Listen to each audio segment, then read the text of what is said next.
자, 이제 또 모형, 자, 모형 정책학에서 다루는 정책 결정 모형을 우리 심리학 시간에 좀 제가 적당하게 각색을 해서 좀 말씀을 드릴게요. 계속 이어서 하겠습니다. 자, 이게 아마 교재에 혼합주사 모형이라고 되어 있는데, 여기 주사는 영어로 스캔입니다. 스캔이고, 저는 이거를 카메라 렌즈로 좀 생각을 해요. 자, 줌, 인, 아웃의 개념입니다. 우리 렌즈 큰 거를 생각해 보시면 돼요. 자, 이게 참 난감한 모형이에요. 뭐냐면은 혼합주사 모형이 원래는 굉장히 큰 정책, 상당히 거대한 정책에서 이루어지는 적용되는 모형이거든요. 그래서 이게 설명하기가 좀 까다로울 수가 있는데 이제 좋은 예가 하나 있어요. 자, 여러분이 혹시 뭐 바둑이나 장기나 체스 같은 걸 얼마나 좋아하시는지 모르겠는데, 또는 뭐 그게 난 도저히 난 내 머릿속에 들어오지 않는다 그러면 여러분이 이제 전략 시뮬레이션 게임 같은 걸 생각하시면 돼요.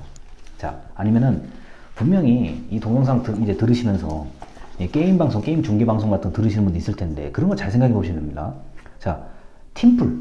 자, 하나의 팀이 상대 팀하고 이제 뭔가 게임 같은 거 할 때, 그럴 때 이제 혼합조사 모형 개념이 많이 등장을 해요. 무슨 말이냐?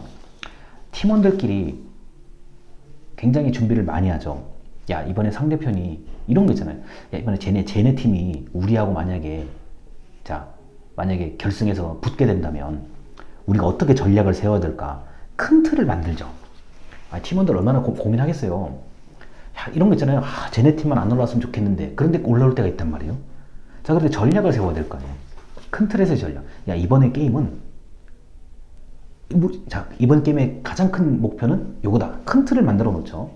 자, 그리고 나름대로 이제 게임이 시작하면은 부분에서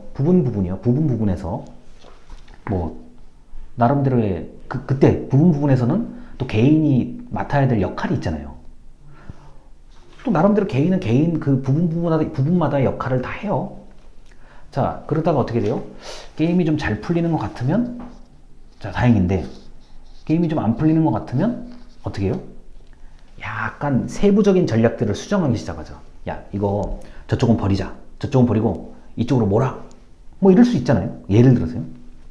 자, 이런 것들이요. 큰 틀에서도 한번 이렇게 큰 틀에서 한번 보고, 또 내가 보고 싶은 부분, 내가 집중해야 되는 부분, 작은 것으로 좀 한번 더 집중해서 보기도 하고, 또 전체 목표가 잘 이렇게 진행되는지 큰 틀에서도 한번 보고, 또 내가 좀 약점이다, 좀 강점이다, 이렇게 보고 싶은 부분을 또 집중해서 보고, 이게 렌즈를 줌인, 줌아웃 하는 개념이 바로 혼합조사 모형이에요. 그래서 이 혼합조사 모형을 처음에 만들어낸 아주 훌륭한 이 학자들은 인공위성에서 이제 지구를 내려볼 때를 예를 들거든요. 뭐 전체 대륙을 볼 때도 있고, 또 관심 있는 부분만 딱 이렇게 집중해서 볼 때도 있고, 이런 걸 이제 계속 번갈아서 하면서 목표를 달성한다. 결정을 해나간다는 얘기를 하는 건데, 뭐 그렇게까지 복잡한 거 말고요. 게임 생각하시면 돼요. 내가 쟤하고 만약에 경쟁을 하게 될 경우에, 자, 큰 전략, 큰 틀, 그리고 자잘하게 벌어지는 것만큼 또 관심을 두고 보다가, 또 큰 틀을 한번 또 쳐다보고, 작은 걸 보다가, 이런 게 바로 혼합조사 모형의 개념입니다. 이게 좀 어려워요. 자, 예를 들어서 바둑 같은 게, 사실 여러분이 바둑을 만약에 좋아하신다면 이게 금방 이해가 돼요. 자, 전체 큰 바둑판의 흐름을 다 외우고 있죠. 어느 정도 자기 전략은 있어요. 근데 구석에서 좀 뭔가 안 풀려요. 그럴 때 집중해야죠. 그 다음에 바둑판 전체의 전략을 다시 한번 검토해보고, 머릿속으로 검토하는 겁니다. 그 다음에 또 집중하고 싶은 부분에 또 집중하고, 이게 바로 혼합조사 모형의 개념이에요. 그래서 이 큰 틀 안에서 이루어지는 여러 가지의 판단들이 모여서 만들어내는 것. 자, 렌즈의 줌, 인, 아웃입니다.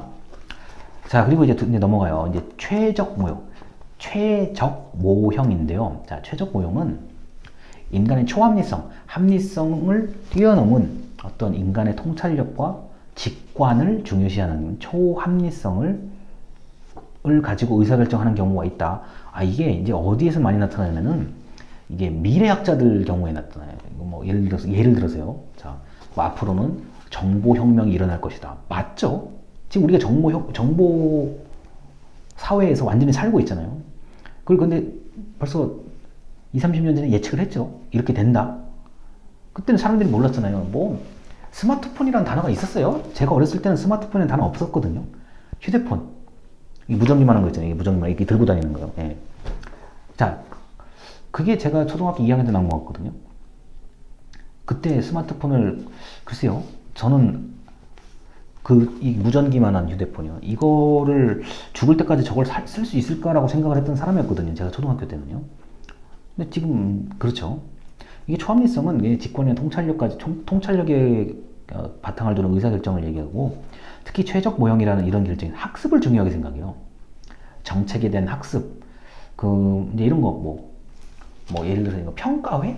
우리 공무원들을 쓰는 단어 뭐 평가회, 뭐 지나간 일을 되돌아보는 뭐 이런 것들이요. 뭐 이런 것들을 중요하게 생각하는 모형들이고요.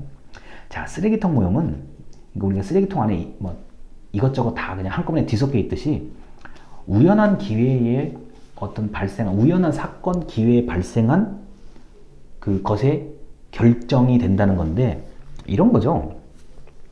뭐 우리 회의 같은 거 할 때 보면 뭐 아무 말 대잔치 같은 거 하는 경우 되게 많거든요. 이게 무슨 말이냐면은 주제를 좀 얘기를 좀 많이 해야 되는데 막 이 얘기했다 저 얘기했다 막 중구난방이에요. 그런 회의들이 많습니다. 그런데 뭐 어찌됐든 간에 그러한 여러 가지 복잡한 상황이나 뭐 대화들이 얽혀 있는 가운데 뭔가 문제 해결의 정답을 찾아내는 경우 이걸 쓰레기통 모형으로 좀 생각하고 싶어요. 자, 그래서 우리 심리적으로도 이런 게 있어요. 뭔가 좀 아이디어가 안 떠오르고 할 때 그냥 아무 말 대잔치 막 하거든요. 회의 같은 거 하다 보면요. 그러다가 어느 순간에 기막힌 아이디어를 찾아내는 경우들도 있습니다. 실제로 이런 경우가 의외로 있어요. 새로운 뭐 신상품을 개발하거나 이럴 때요. 자, 이건 이제 마지막 모형으로 이제 공공선택 모형인데 이건 시장경제 원리에 따른 거죠. 자, 이건 이런 거예요. 가격 비교 사이트 생각하시면 돼요. 야, 똑같은 제품을 얼마나 좀 싸게 살 수 있을까? 이거 정말 싼 거야? 혹시 더 추가 금액이 있는 거 아니야? 경쟁 비교의 원리죠. 자, 공공기관도 마찬가지예요. 자, 문화센터 생각하시면 됩니다. 우리 집에서는 A 문화센터가 있는데 여기에는 뭐 수영이 참 좋은 프로그램이에요. 근데 난 수영은 별로 하고 싶지 않은데 뭐 헬스클럽을 다니고 싶다. 그 옆에 있는 B 지역의 문화센터도 보니까 뭐 나쁘지 않아요. 또 문화센터끼리 비교해 볼 수 있죠. 헬스클럽이 있는 데가 어딜까? 뭐 둘 중에 어떤 걸 선택할까? 이런 게 이제 공공선택 모형 개념입니다. 시장경제의 원리에 따른 결정을 한다는 얘기. 저는 이걸 그냥 여러분들에게 가격 비교 그런 사이트를 좀 떠올려 보시면 이게 이해하기 쉬울 것 같아요. 그런데 이 지금 전부 다 정책 결정에 대한 모형들입니다. 혼합주사, 최적 모형, 자 쓰레기통 모형, 공공선택 모형, 전부 다 정책 결정에 대한 건데 이게 사람의 심리하고 밀접해요. 사람의 심리하고 밀접합니다. 왜냐면은 물론 딱 떨어지는 건 아닌데요. 우리 바로 직전 영상에서 뭔 얘기를 했냐면은 이제 규범에 관련된 결정을 할지 사실에 관련된 결정을 할지 이게 보통 뒤섞여서 일어나거든요.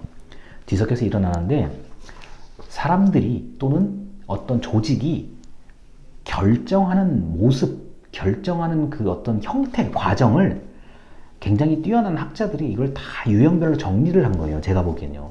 그래서 오늘 여러 가지 지금 모형을 지금 8개를 말씀드렸는데 이게 나름대로의 어떤 개인이나 조직이 결정하는 그 모습을 아주 정밀하게 관찰하고 고민한 결과라고 보시면 됩니다. 그런데 이미 우리 일상에 이게 있어요. 없는 일들은 아니거든요. 자, 공공선택 모형은 뭐 여러분들이 아마 물건 살 때를 생각하시면 이거 대번 이건 이해가 될 거고 최적 모형은 좀 아닐 수 있어요. 여러분이 초합리성이 저도 마찬가지지만 초합리성이 그렇게 쉽게 발휘되는 건 아니거든요. 다만 학습할 수는 있죠. 평가회. 지난번에 그 사업은 뭐 성과 공유회. 우리 공공기관의 성과를 공유하는, 그러니까 뭐 잘했고 못했고 이런 걸 좀 허심탄회하게 얘기해보는 학습 중요하죠. 그런 건 해봐야 되는 거고요. 자, 그래서 이 모형을 지금까지 말씀을 드렸는데 원래 지금 모형까지 얘기가 이게 6시간 정도의 분량이에요.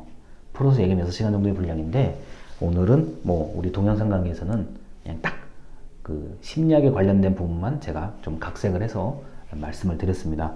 자, 이게 좀 영상이 길어져서 좀 듣는데 지루하실 수가 있는데 조금만 더 참고 좀 끝까지 잘 들어주시면 좋겠습니다. 감사합니다.